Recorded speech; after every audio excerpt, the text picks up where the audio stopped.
Hello, I'm Sally Taylor. Welcome to South Today. In tonight's programme, family and friends say farewell to Robert, the funeral of the teenager stabbed to death while on holiday in Greece.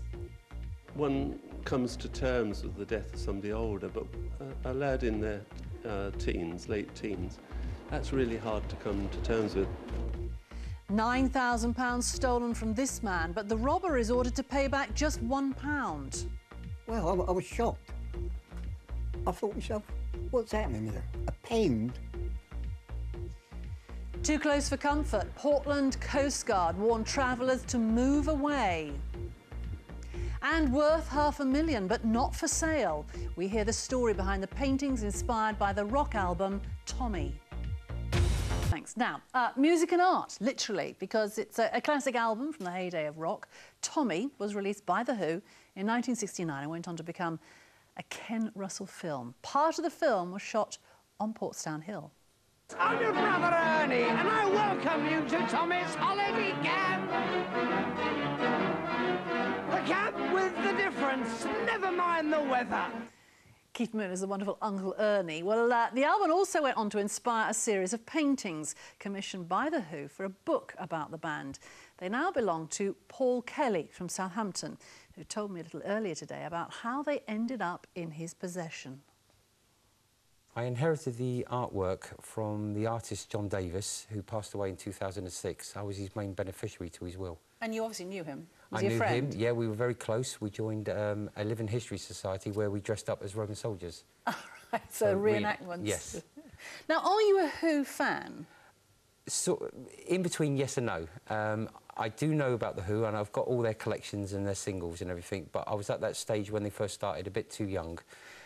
But I did know about The Who, and I heard their songs, and I used to sing along to them. Yeah, because you've got a T-shirt on there, Yes. so I just wondered if that Yeah. was the case.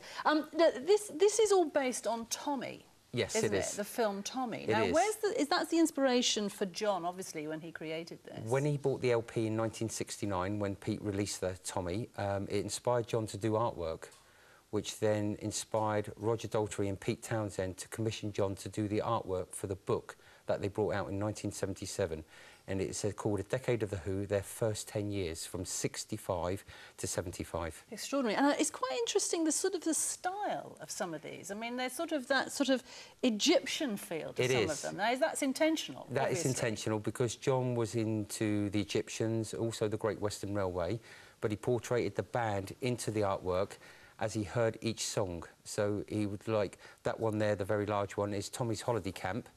So that's the lads getting off at the train there for Tommy's Holiday Camp. How many in the collection? How many paintings are there? I've got 46 in total. Really? And do you know what they're worth, or have you had them valued? I've had them a value, and it's looking around about $500,000.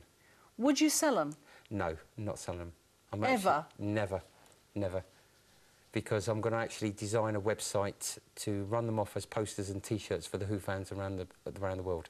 Sorry, and you're obviously just going to keep them in your home and Yes. look at them at your leisure. Yes, and print off whatever people want.